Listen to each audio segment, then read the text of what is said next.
तकरीबन 5 से 6 महीने हो गए हैं मेरी जाति और स्थायी के लिए भटक रहा हूं मैं, और मुझे प्रशासन और शासन के द्वारा पूरी तरीके से गुमराह किया गया है। उसका सबसे बड़ा कारण है, उसने मुझे साफ शब्दों में शुरू में ही कहा था कि मैं तुझे घुमा दूंगा, मैं तेरे कागज नहीं बनने दूंगा। बागेश्वर के गरुड़ विकास खंड के एक गांव का ग्राम प्रधान अपनी जाति स्पष्ट करने की मांग को लेकर बीते 20 साल से भटक रहा है। हैरान करने वाली बात यह है कि ग्राम प्रधान की जाति को लेकर पटवारी से लेकर जिलाधिकारी तक सभी ने हाथ खड़े कर दिए हैं। जाति स्पष्ट किए जाने की मांग को लेकर ग्राम प्रधान अब परिवार सहित धरना प्रदर्शन की बात कर रहा है। तकरीबन 5 से 6 महीने हो गए हैं मेरी जाति और स्थायी के लिए भटक रहा हूं मैं, और मुझे प्रशासन और शासन के द्वारा पूरी तरीके से गुमराह किया गया है इन 6 महीने के अंदर।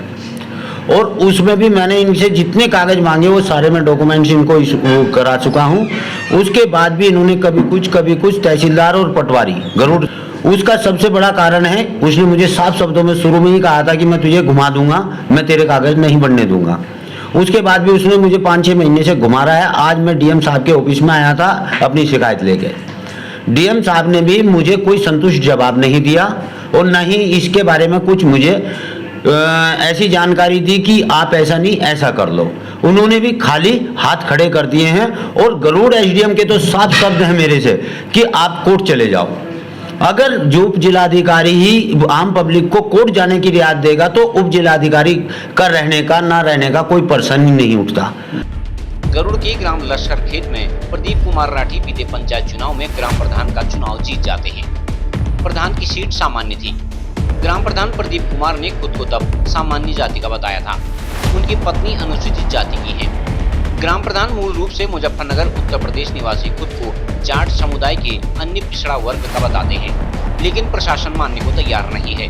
गुरुवार को ग्राम प्रधान ने जिलाधिकारी से मुलाकात करते हुए जाति स्पष्ट करने की मांग की है। साथ ही चेतावनी दी है कि यदि उनकी जाति स्पष्ट करते हुए उन्हें प्रमाण पत्र नहीं दिया गया तो वो धरना प्रदर्शन करेंगे। प्रतिनिधि होते हुए भी जब मेरे डॉक्यूमेंट्स नहीं बन पा रहे तो आम जनता के क्या बनेंगे।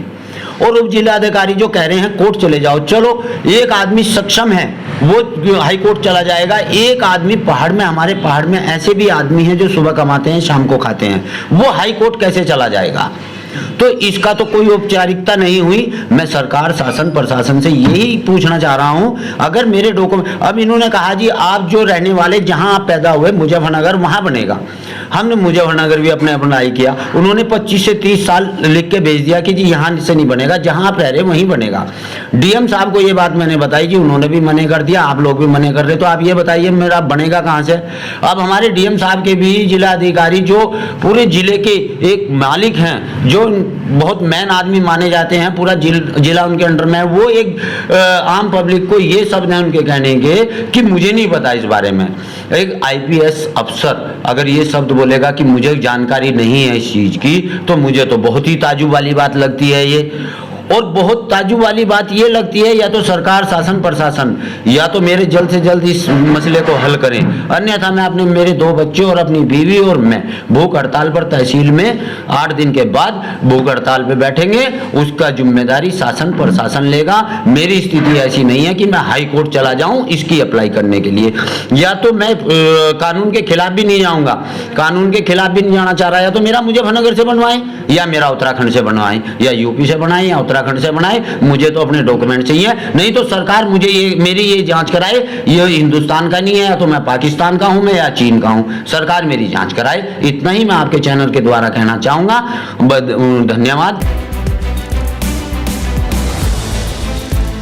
अब देखना दिलचस्प होगा कि प्रशासन इस मामले में कोई फैसला ले पाएगा अथवा नहीं। CCN न्यूज के लिए सुरेश पांडे की रिपोर्ट।